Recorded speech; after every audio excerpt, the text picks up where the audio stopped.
My next poet is Paula Harris, and most of you will know that Paula won the Janet B. McCabe Poetry Prize in the US last year and got to talk to Jessie Mulligan about it. And she's also won the 2017 Lillian Ida Smith Award and has been published in various journals.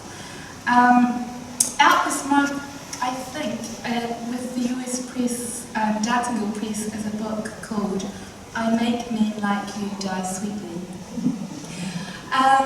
Paula for me is a brocade poet with dazzling detail, sensual, luminous, and gloriously long titles.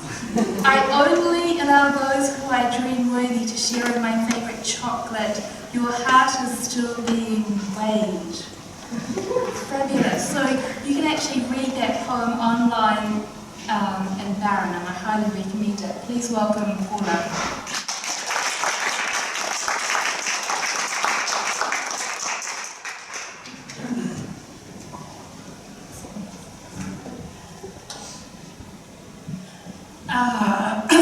For me, if I read a poem and it makes me hate the poet, I think that's a really good sign. Because if you've written something that I think, fuck no, I can't write that, then that's kind of awesome. And so this is a poem that made me hate Hannah Mettner. And it's called Schrödinger's Pink Corduroy Miniskirt. Buying clothes online is just like the famous thought experiment about cats, which are also something I like. You see an item of clothing, a pink corduroy miniskirt for example, and you imagine how it'll make you look. Your winter white legs emerging from under it, strong and unspotted. Or how it'll make you feel, like a child almost, confident and optimistic. You could still be a happy person who has good legs with this skirt.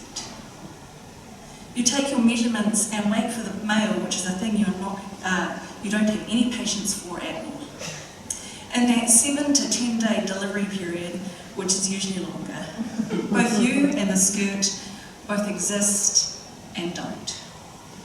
The skirt might arrive and fit perfectly. You might become that happy, long-legged girl who is also not afraid of her femininity.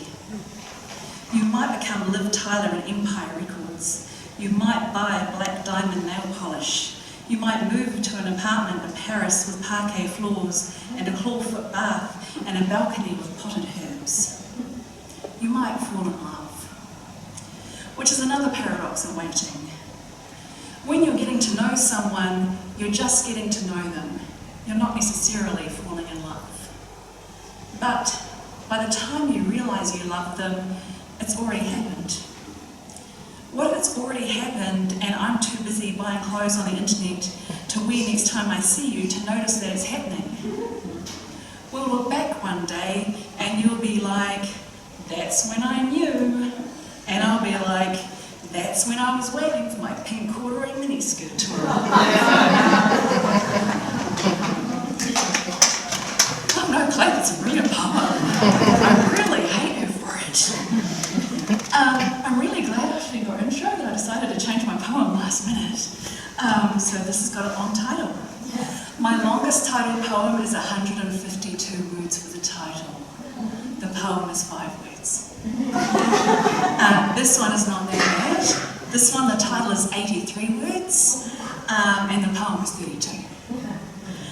This is called Rawiri Going Down on Me. Reached his left arm up and his hand touched against my left hand as I thrown my arm back and around the top of my head, and we automatically intertwined our fingers, and the better it felt and the closer I got to orgasm, the more tightly I squeezed his fingers until I said, sweetness, I'm going to break your fingers if we keep doing this, and I tried to soften my grip and let his hand go.